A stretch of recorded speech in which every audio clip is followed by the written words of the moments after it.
Perfect. Well, I guess we can get things off here. Melissa, are we recording? Are we live? We are. We're live. All right, perfect. So thanks for all those joining us here today. This will be our first community conversation, and we plan to host plenty more on a regular basis going forward with a variety of board members, team leaders, and chapter partners as well. Just kind of a few quick housekeeping items here as far as just a quick disclaimer. This conversation is taking place around 4 p.m. Pacific Standard Time on June 30th.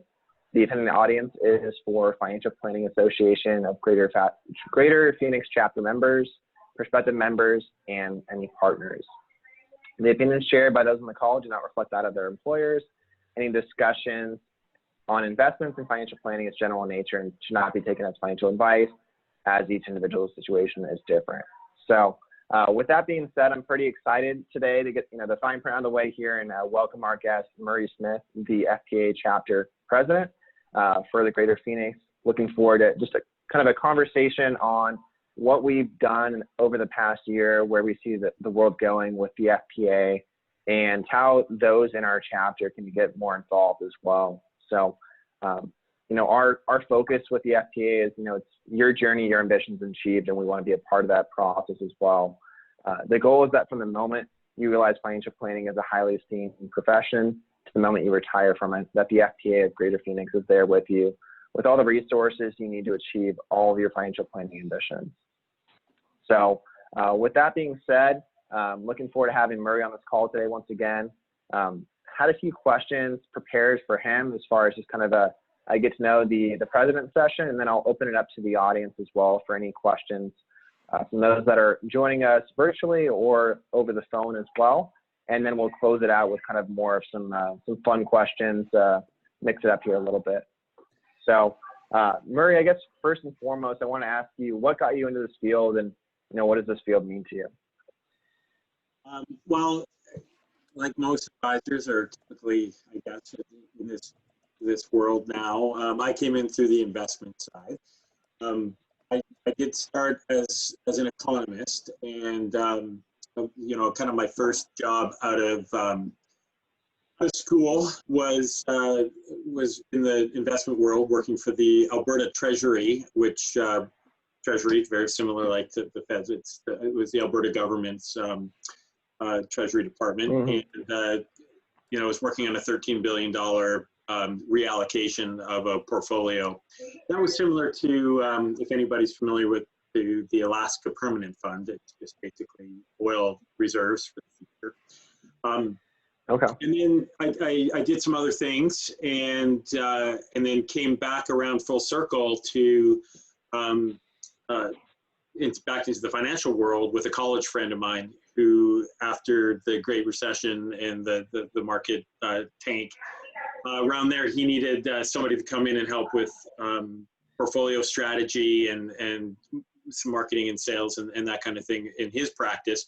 So I joined him in 2009, late 2009, and worked with him.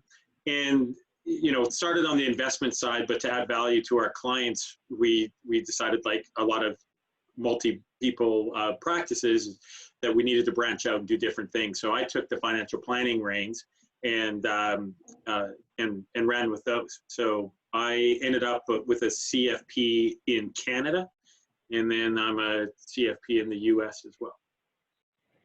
Okay. And when did the move happen, as far as moving from the Great White North down here?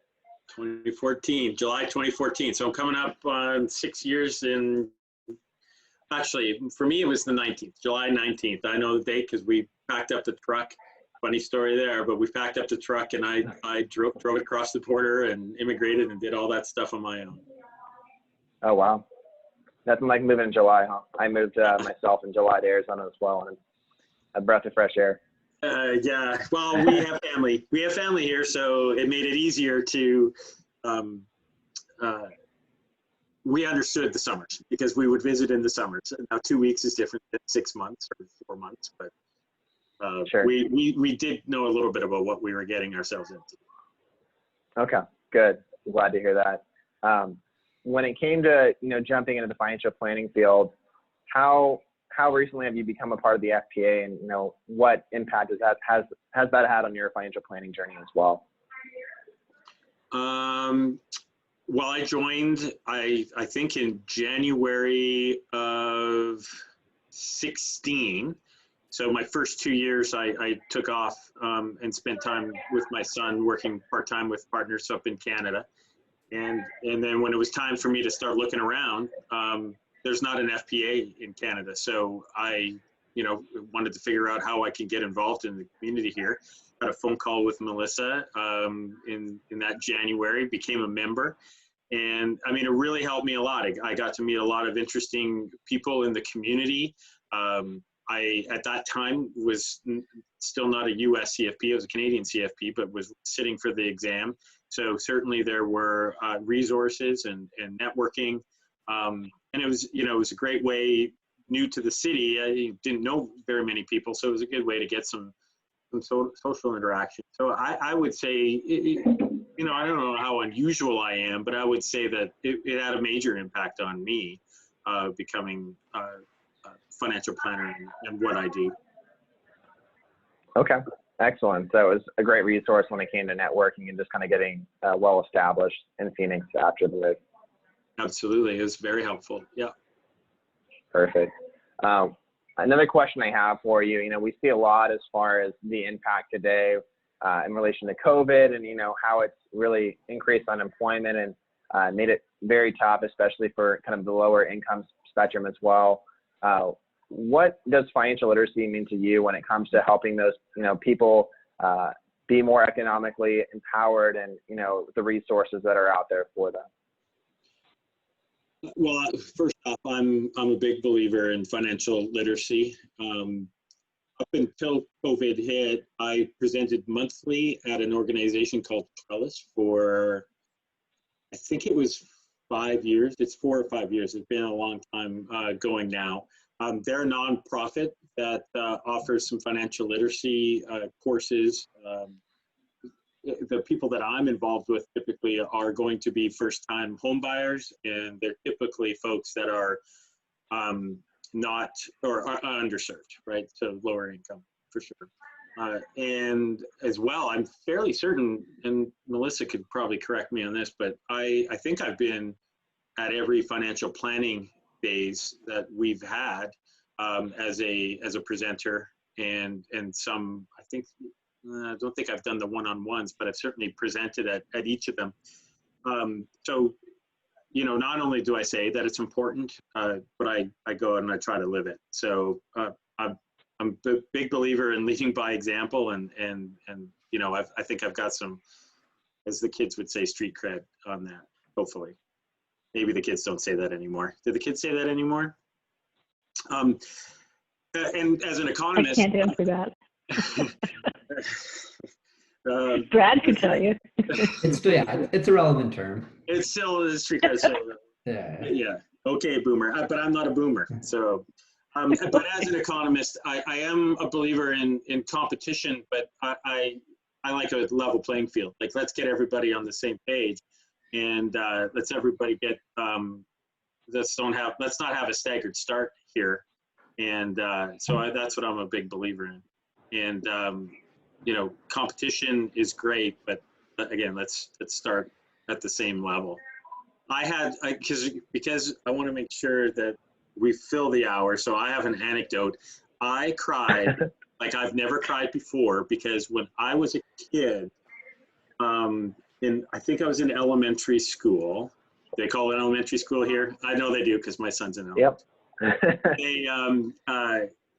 I think I must have been in an early grade. It's one of my very first memories. And I was running track, but they forgot to tell me that the distance that we were running was a staggered start. And I was in the 8th position. So I was way back on the track and couldn't even recover I cried the whole way around the track. So, that's the kind of thing to me that I think is that's why I said staggered start. So I believe that if everybody thinks they have a fair shake at it, let's see where the chips may fall. Perfect. Good story. And I lost my audio there for a second, but I'm looking forward to reviewing the recorded version and hearing all of what was just shared here when it comes to financial literacy. So kind of piggybacking off that question here, Murray, when it comes to accomplishments, what are you most proud of as far as what the FTA has achieved over the last year? And what are you most excited for in the coming year? Well, there's so much that we've done in the last year that it can't be one thing. From a board perspective, we've done a couple of big things. Though one, the board has changed its focus from the past boards of typically being committee members, right, or team leaders. We made the purposeful decision to become a strategic board. So trying to ensure the longevity of the organization, thinking big picture, thinking strategic, thinking 2 to 3 to 5 years out. So we made that change, and along with that change, we also adopted the executive director's role to be a strategic executive director role, one that Melissa was typically embracing anyway, but we made that more official. We did hold a vote, and so that is something that I'm really proud of, is that we've changed the board, its focus to strategic and allowing Melissa to deal with more of the day-to-day and provide her guidance and parameters to work within versus being in her face, so to speak. So that I would say would be the first thing, and then out of that comes the natural next step, which is, you know, we did write a strategic plan. So we spent a couple of days last fall writing this plan and brainstorming around, okay, well, now that we've made this change, what do we need our plan to be? And so that's what we've done is written this strategic plan. Now, the plan it's an executive summary based on an executive summary of plans that I used to write for in my previous life. But we came up with 3 pillars that we're focusing on. And I mean, I want to be conscious of time. I'll let you be the moderator and cut me off, but you know, I'm really proud of it. And our 3 pillars are, well, first, you know, we have to strengthen our governance, because we're moving from more of a team or committee driven day-to-day into strategic. So do we have the right governance for that? We adopted a different governance model, one that Melissa uses in her other life, which is managing highly functioning strategic boards. And this was dynamic governance. It's a way for things to get moved through an organization in such a way that a majority typically can't block or can't pass something. You know, Robert's rules, you can end up in a situation where, you know, 51% of a board could be in favor of something, and the other 49% it's TS, and you know, we didn't want to be in that situation. So dynamic governance is what we've adopted, and it's you know, I don't want to say that sociocracy is kind of the term, but it's a way for things to get moved forward. The only way they can't get moved forward is if somebody can demonstrate that the objective or the task or whatever it is, that we're policy, whatever it be, doesn't meet, isn't in line with the vision and the mission, the values, and even the branding of the organization. That's the only way. You have to be able to demonstrate that in order for there to be pause. Not to say that we don't have arguments and discussion and debate. It does not stifle any of that, no question. But it certainly makes it tougher for just a majority to push things through. It does make it easier for one person to stop something if they feel that it doesn't hit the vision, mission, and so very proud of that. It's something that I've learned a lot about. So on that pillar, strengthening governance, you know, that was the first thing we did, was adopt that governance model. And then under this pillar, it's policy, policy, policy, a policy all the time. So we have a lot of catching up to do. There's a lot, not catching up is the wrong term. We have a lot of work to do given the strategic change in where the board is going. You didn't need a lot of that stuff, previous boards. So now we've got to make sure that we've got the right governance, the right policies, things in place to help a strategic executive director, and in our case, Melissa, currently to operate within. The next pillar is optimize our organizational accountability. And here, this is scorecard. So we're looking through, going through everything. Do the metrics that we had in place before fit under a strategic board? And what is meaningful? What is purposeful?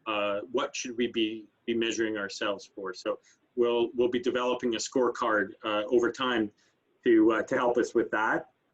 And then lastly, but not least, is and I want to make sure I read this correctly. I don't know. I didn't write it down, but it's engaging our financial planning community. And I get confused there because we used to have engaging our membership, but membership was too narrow. We're engaging our financial planning community. We're the hub, the central hub of the financial planning community. So we need to make sure that we're engaging all elements of that community. So those two things, couldn't be more proud of those and of the board for moving this way. Next, advocacy efforts can't go unspoken. The things that Matt Benson and then his predecessors and all those that have been involved. Matt's the team lead, but there's many people that are involved currently and past. We've really made some great strides. We've offered our full support from a board perspective on a number of bills here in Arizona. But I would also say, importantly, we also had opposed a bill, and that was Senate Bill 1557. And, we had great engagement with a lot of stakeholders in the Arizona government and the Treasurer's office and all that. And for us to be able to speak what our values are and what it means to be a CFP and what it means to be a member of the Financial Planning Association was great. It just speaks to the relationships that have been developed there. They really, truly wanted to hear us. We weren't successful, but that's okay, because the big win is we have a seat at the table, and we are having great discussions and really having a chance to articulate what we want these bills to say. And then lastly, I think we had some great flexibility in the board. COVID hit, not only our board, but Melissa as well, and frankly, all of the volunteers and paid staff. Every successful organization that's managed to keep their head above ground, there's so many people that have proved their flexibility and being able to adapt quickly to this change. And I believe our organization is one of those, and certainly led by Melissa. We've had more board meetings this year than we typically have had in recent years total. We've had to call 2 special board meetings, one around some advocacy issues, and specifically around Senate Bill 1557, but also to respond to the CFP board change in the code of ethics and the standard of conduct. So what are we now?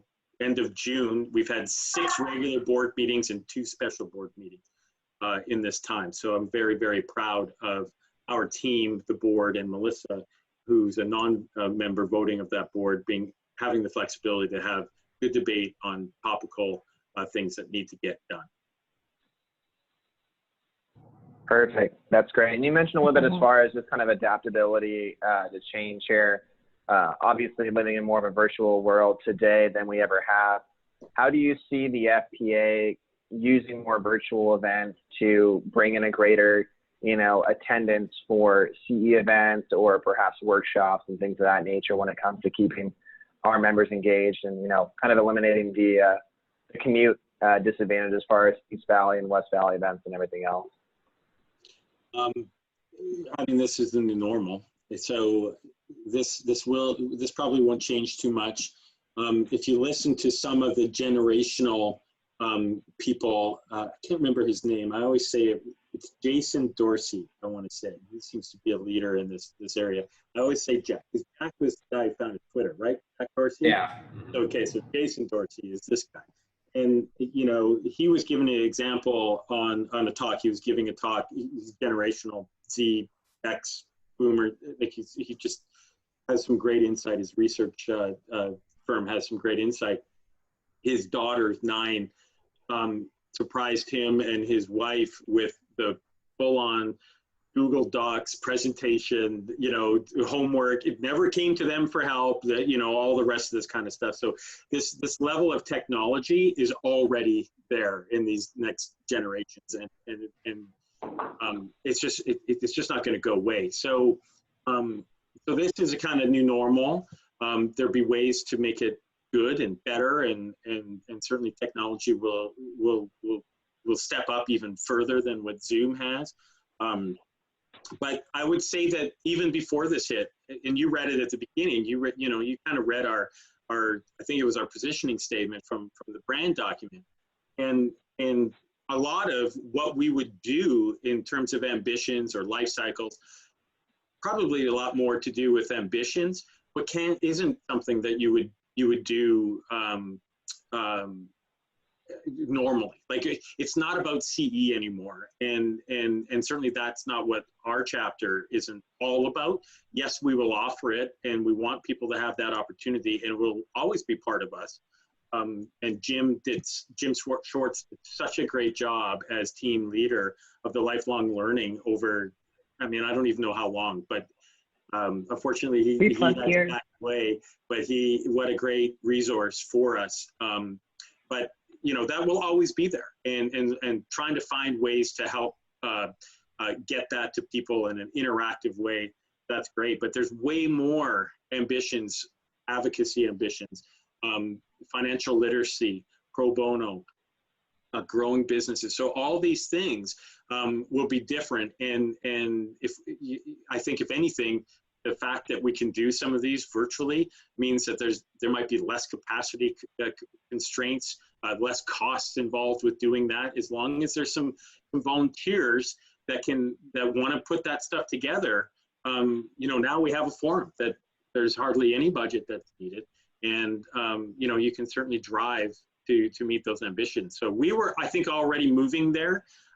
We were capacity constrained and maybe technology constrained, but now I think we're there, and I think it should open up a lot of doors for further living our brand and our vision and mission. Perfect. And then just getting into general financial planning, are you seeing that be likely something that's going to be there to stay as well when it comes to multi-generational planning, and, you know, working with these, you know, millennials that are, you know, were born with an iPad in a sense and know how to utilize everything there? Yeah, so it'll be interesting. I know that there's you know, some folks out there that they love the interaction with folks. So I think that'll always be there, and there will be some planners or advisors or clients that will always be a piece. But you know, I look at it, and I work from home, and I save myself 2 hours of commute. Now, part of that's you know, my doing, but I save myself 2 hours of commute. That's not immaterial. And you know, when I was up in Canada, we had a what's called, like they called it a +15, but all the downtown buildings were interconnected with a walkway system that was 15 feet above the ground. So that's why they called it +15. But you could get anywhere in those cold Calgary winters and meet with people. And frankly, everybody that you'd want to meet with was probably downtown anyway. So that was helpful. But if you now want to think about, do I really want to in the car drive 15, 20 minutes and go and meet with this person and then do the same coming back? I don't think that's going to happen nearly as much as it did in the past, now that they've had some experience seeing that this technology can deliver what you need. So there will always be a social element or that piece of just human nature.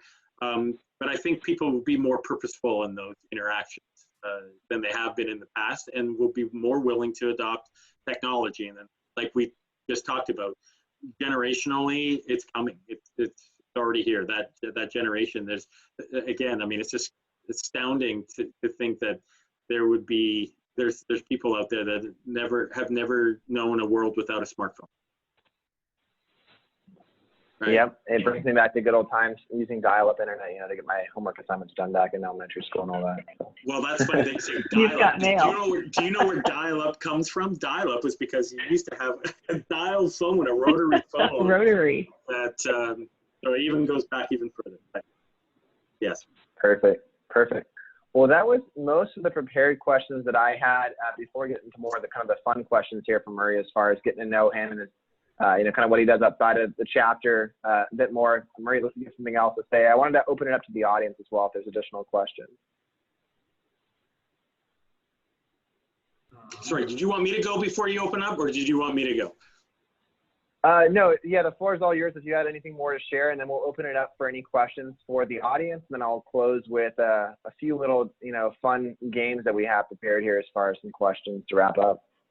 So I did, because I had too much to say probably, but I did want to say one of the things that I'm really looking forward to next year. I didn't get a chance to do that. And what I would say, the biggest thing that I'm excited about is we're in the final stages of having our leadership, like our chapter leadership. So our executive directors, kind of employment package, if you would call it. We are in the final stages of getting that all complete. And Melissa has been wonderful in waiting and being patient as we do that, and doing such a great job for us as a board and for the chapter and for everybody involved in our financial planning community.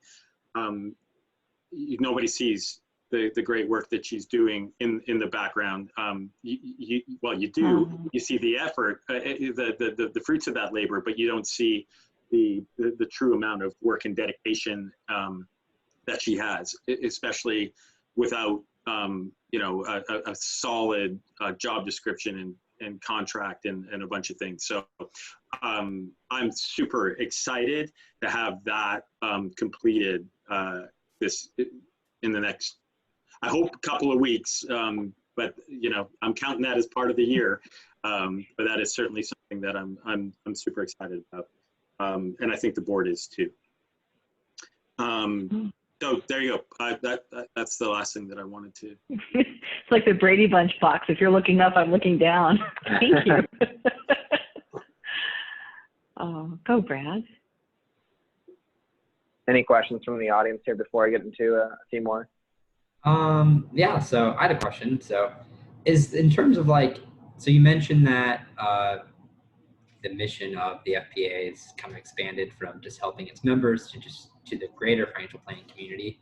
Are you guys planning on doing anything different in terms of outreach to people who aren't already a part of the financial, I guess, FPA community, to kind of bring them in for the next, you know, year or so?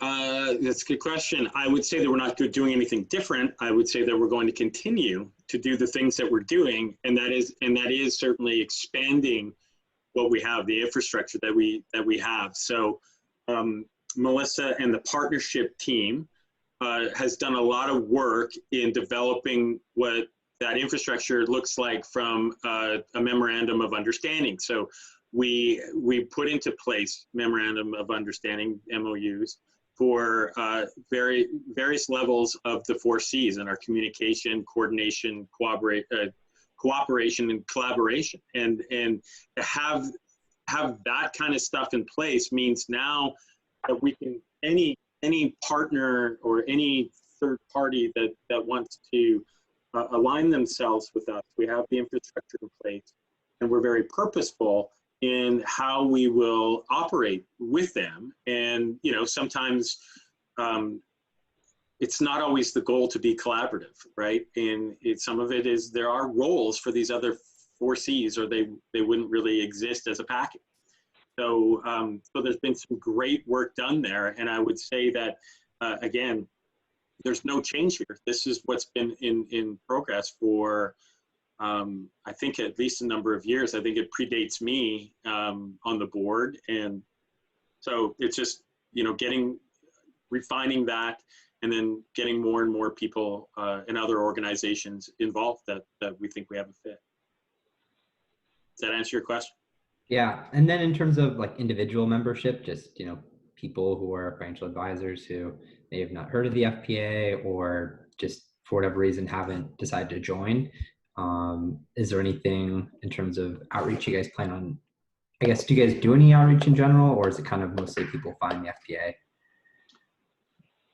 Yeah, that's another great question. So there's a couple of things that we're looking at there. Yes, we do try.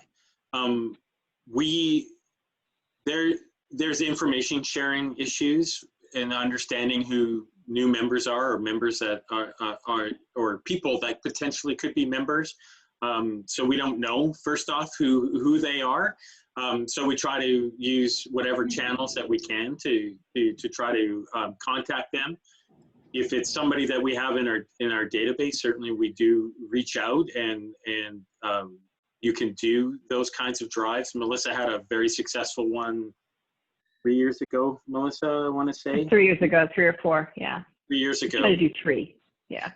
The issue is, and I think that we're fully now ready, is that those numbers dropped off. If all you offer is CE,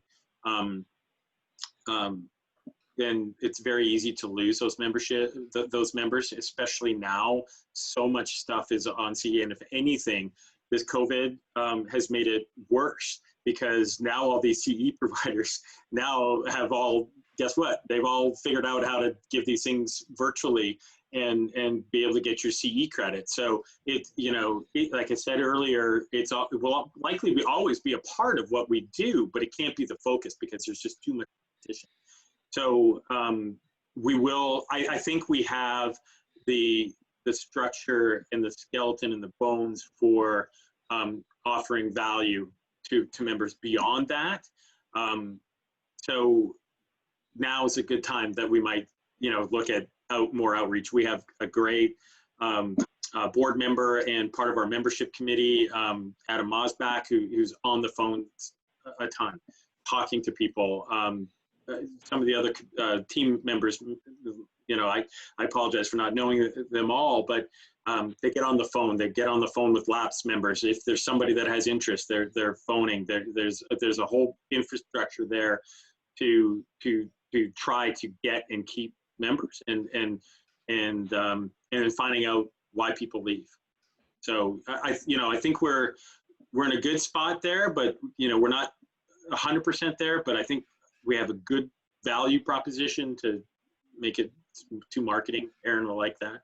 But I do think that we have a lot to offer. But again, it's one of these things where if you come, you get a chance to build it here. It's what you put into an organization like this is you'll get out way more than you put in, but you have to put in. And that's what we're looking for. Not everybody can obviously be a leader, but we do definitely need some. And those people to take a risk, like a lot of folks on this call, of being involved and figuring out what their current ambition is, and then figuring out a way the FPA can help them, the FPA of Greater Phoenix, that is, can help them achieve that ambition. Can I add one thing to that? Sure. I think today is a perfect example of what you're saying, Murray. There's this community conversation. I know a lot of people say conversations, but we have to figure out how to actually do it. And so having some people who are willing to experiment today with what would this feel like? What would this look like? What does it look like for Aaron to be the host or MC? What does it look like to start with Murray, and who would we interview next? How do we bring Brad into this and help you be a part of it, a legitimate, active part of it? What feels right? What's too stiff? What's too long? What's stilted? Matt is observing everything, and hopefully he's going to just give us an entire list of this could have been better, this could have been worse. The technology, the lighting, the audio, the screen backgrounds. It's crazy the amount of learning that goes into doing something as simple as an effective conversation with, in this call, 5 people that's relevant and meaningful and useful. And if we get it down, Brad, then this is going to be a major way that we can reach out to the rest of the community and invite them in. So it's a tool that we've got to figure out how to use. And it's not going to be easy. So this is a big and bold experiment just right here today.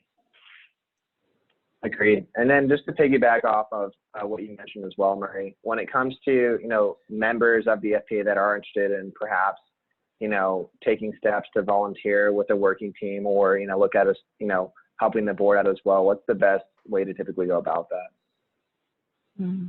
Well, certainly number one is get in contact with Melissa, because she's, dynamic governance, you can kind of look at it from almost like a egg timer or an hourglass kind of shape. The board is up top, Melissa's kind of in the middle, and then the teams and the rest are outside. So she's the liaison between the two, the circle intersection, if you will. So, so she's a great place to go.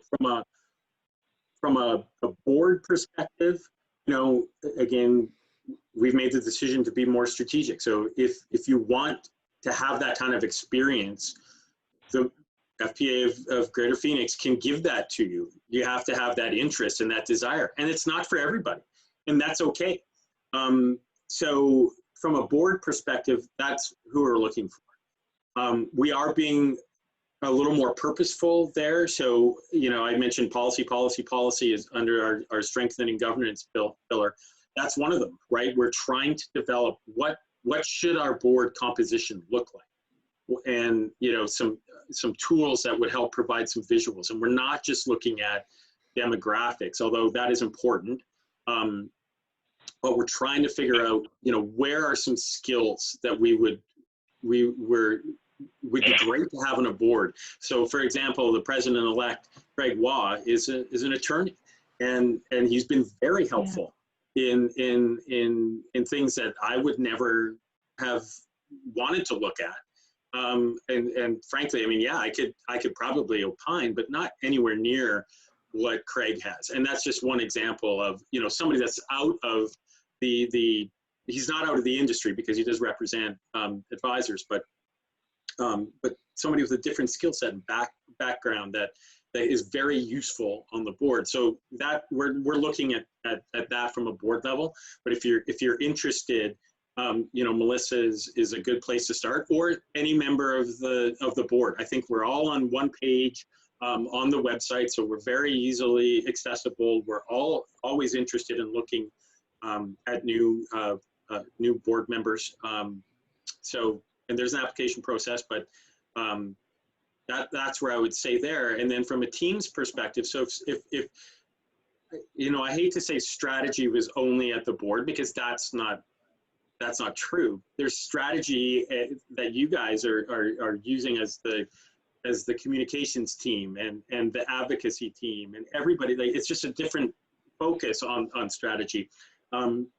So there's those opportunities as well to come in. And again, Melissa is that part, would be a great resource to contact. But I would also say that I think the team leaders are also all on the website. So, and if you're a member, there's a membership directory on the website. So you can go in, and if Aaron is on there, you go and look up Aaron, send him an email, or give him a call if you have some interest in that. There's places in your profile as a member that you can click boxes and say, hey, I have some interest in this, and then you might get a call from the team leader or from Melissa or for somebody. So there's plenty of ways to reach out, and not very many places you have to go. Go to the website. You're going to be able to get Melissa's contact information very easily. You're going to be able to find board members. You're going to be able to find teams. And then, like I say, you can update your membership profile to reflect where your interest lies. So there's plenty of places and plenty of ways to get. Hubbles. Oh, and Hubbles, of course. So every Monday, we have a Hubble where Melissa certainly is there every Monday from 11:30. Typically, I think half an hour, but we go a full hour sometimes. I say we because I'm there just about every time. But that's a great place to come and learn about the chapter. And it's not just, and again, I think, Brad, to your earlier question, that's where we invite people to go and learn more about the chapter and how they might be able to participate on the broader financial planning, not just financial planners who would want to be members, but anybody, a partner that, a potential partner, or anybody that wants to get involved. The treasurer's office we would have on the Hubble, and they can have a chance to ask questions of Melissa or myself or other board members in attendance. Thank you, Melissa. That was, yeah, I keep forgetting about that, even though, I don't know, it's just natural now for me to be a part of them, so. Perfect. Any last questions here from the audience before we transition to a few different questions here from Murray?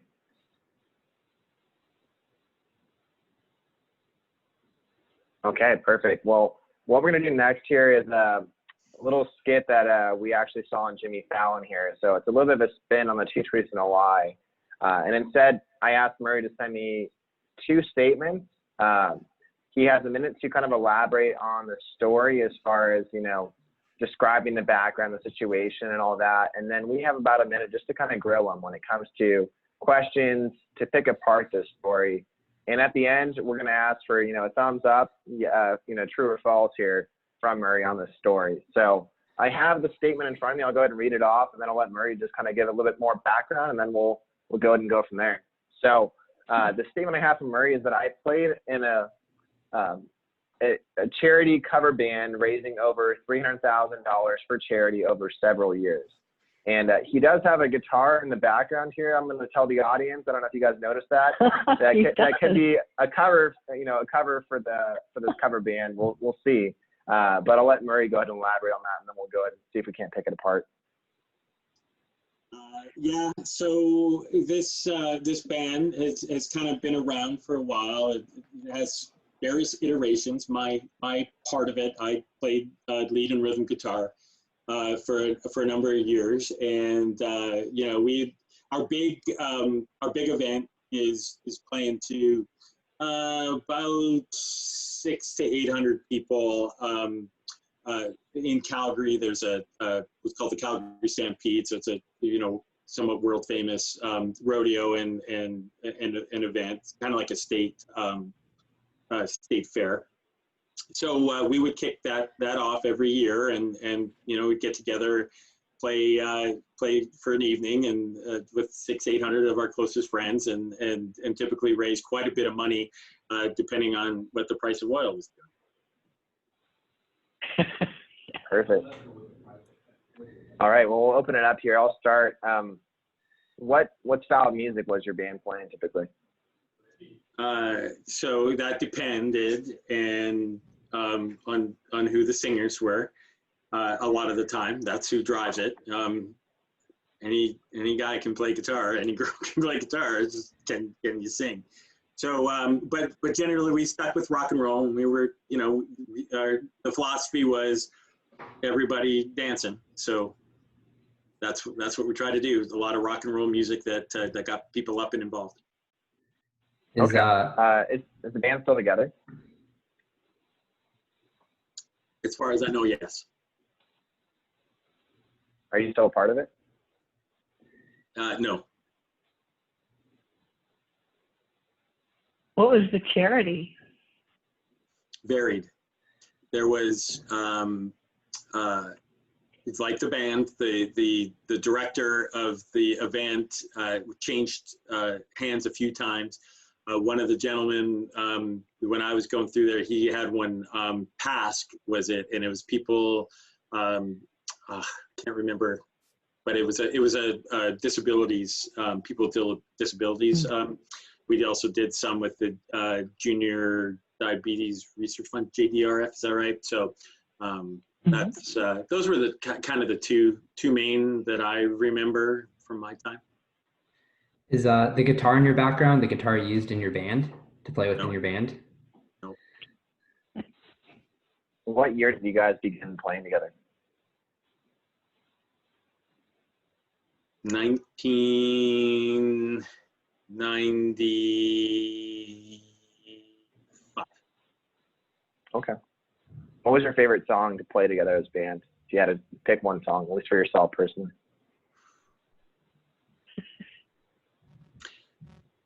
I would say, although we never played it at this event, we played it at some of our other events, but Pearl Jam's Alive. Okay. It was the 90s after all. Okay. It might Well, have I taken think me that's, to the mid-2000s to learn that solo. Yeah, exactly. Well, I think You that, still you know, play? we went for a good minute here. Go ahead, Melissa. Oh, do you still play? Would you be Yes. in a band now? Yes. If FPA Oh. had a talent show, could we get you on stage? Yes. What was the name of the band? I forgot to ask that. What's that, sorry? What was the name of the band? The name of the band, for any Blues Brothers fans out there, was Orange Whip. Okay.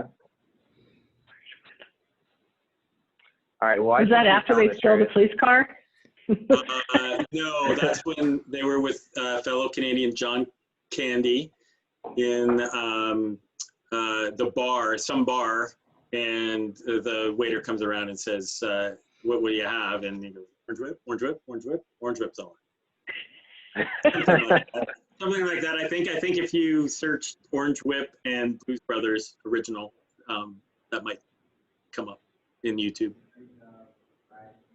Funny. Okay, I think it's the truth, but I'll let you guys make your elections as well here. So this was like, is he lying, or like this is what's your line kind of thing? Yes. Yeah, I'm gonna go with it's the truth. I actually want to hear him. I want to hear you like right now. Maybe for the next conversation. Maybe. Yeah. You're right. It's this is all true. So many iterations of this band. It's still going as far as I know. The talent has certainly gotten better since I've left. It's just great fun. We raised a lot of money.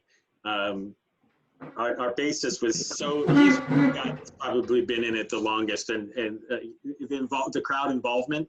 The guy couldn't wait to get a wireless setup. So half the time he spends in the crowd, and half the time he spends on stage. So it was a lot of fun. That's great. So if financial planning doesn't work out for you, you gotta fall back. Yeah, nope. Can I ask what the lie was? It's kind of a cool game. I like this. Oh, the lie? The lie was that Murray was a member of the Legislative Assembly for the Alberta government. So contrary to popular belief, he was not a member of the Congress for Alberta. And That's kind of ironic. The reason why I picked that one is because if any of you technology folks were to Google that, there was a Murray Smith who was an MLA right in my same similar time frame. He's a little older than I am, but if you Googled that and went to Wikipedia, there's a lot of similarities between he and I. In fact, when I was saying that I was an economist for the Treasury Department, he was an MLA at that time. I went on holidays. He phoned in, got into our department, and my boss was like, "You're on vacation. Why are you calling in?" And then finally they figured out that it wasn't me. It was actually the member. So yeah. That's great. So the person having the Smith as the last name. Huh? So one of the things I've learned about Murray today is that if he is in a position where he needs to lie, he's pretty darn good at it. Backup story created. Wow. Yeah, he knew we'd if we wanted to Google check it, it held up. So it's very well played there. I was actually kind of hoping you'd do that one because I wasn't going to be a good liar of not being in the band. So Sure. Well played. We'll have a few closing questions, kind of more just fun questions here, more of a speed round format. So I'll start with those. Murray, when it comes to childhood dreams, what did you want to be when you grew up? I wanted to be a doctor. Okay. Probably through elementary school. Probably Perfect. And then, chemistry, and then in physics, and that's how hard it was. yeah, that weeds out a lot of us. That's for sure. What's the best and worst advice you've ever received? I can't think of anything. Okay, fair enough. Next one is, what's the funniest Zoom call experience you've had so far? I know there's been, a lot of Zoom calls happening. Zoom fatigue is very common in the headlines. What's the funniest thing that's happening, with work or with the FPA, with the Zoom call? I guess funny doesn't follow me, because I really haven't had anything where, we haven't had anybody phone in. I mean, I guess, it's encrypted. So I just haven't had anything, nobody's standing up. I don't really think that there's much. I mean, my son will sometimes early would try to sneak in, and you just start to slowly see him come in. I guess that's about the thing, but sure. It just seems so common that it's, but I would say that. Okay, fair enough. My dog just unplugged my computer monitor just a minute ago, so we all have those things that happen. Now you lost audio. Yep, exactly. Audio died for a second as well. So I'm getting all the funny or the kind of crazy events happening here today. But we know you're quite the musician here. Outside of that, what would you say is your most unique hobby or thing that you enjoy doing?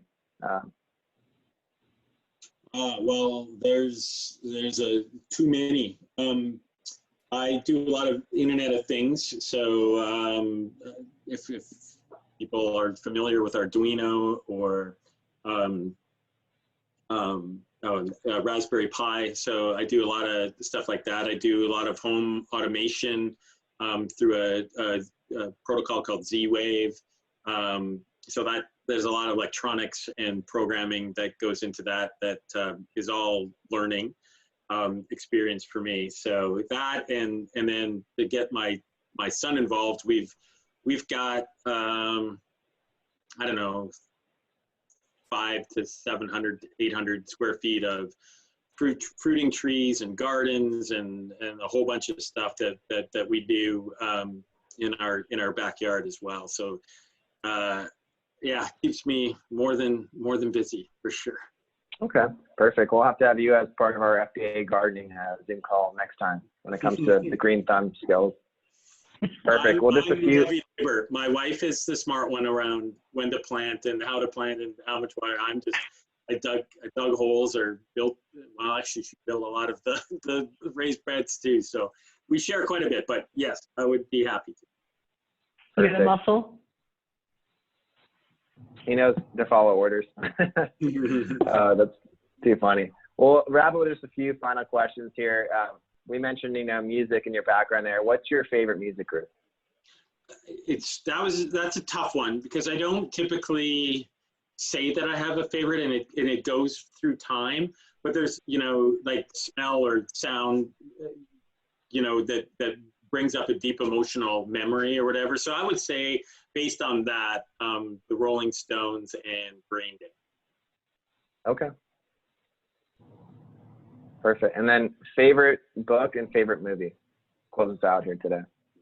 Favorite book. I don't typically read a lot of like the Jack Walsh novels, or any of that kind of stuff. No, but so if I'm reading to escape. I have enough stuff to do. So I really like the writing of Lee Child in the Jack Reacher series. I think he's brilliant. Fictional novel with some pretty interesting messages and such in there. So the Jack Reacher series, I would say, that's my favorite novel. Okay. Did Tom Cruise do it justice? Movie was Caddyshack. We watched that a million times. Again, formative years when I graduated high school, and then I think the year my first summer job in college was a greenskeeper. So I lived my inner Carl, and it was great. There you go, Bill Murray in his prime, huh? God, I hope you don't have any gophers in your backyard. No. All those fruiting trees. Oh. Perfect. Well, that's most of what I had for questions today. I wanted to thank everyone for joining us. We'll wrap up here just a few minutes early. Looking forward to getting more of these rolling going forward. We'll plan to do it ideally at least monthly, if not more frequently. But thank you everyone for joining in here today, and have a great week here. You know, stay cool. We had a nice crisp 95-degree day yesterday, 98 today, but it looks like it's 110 this weekend. So use that pool, use the AC, and a happy 4th of July to everyone. Thanks.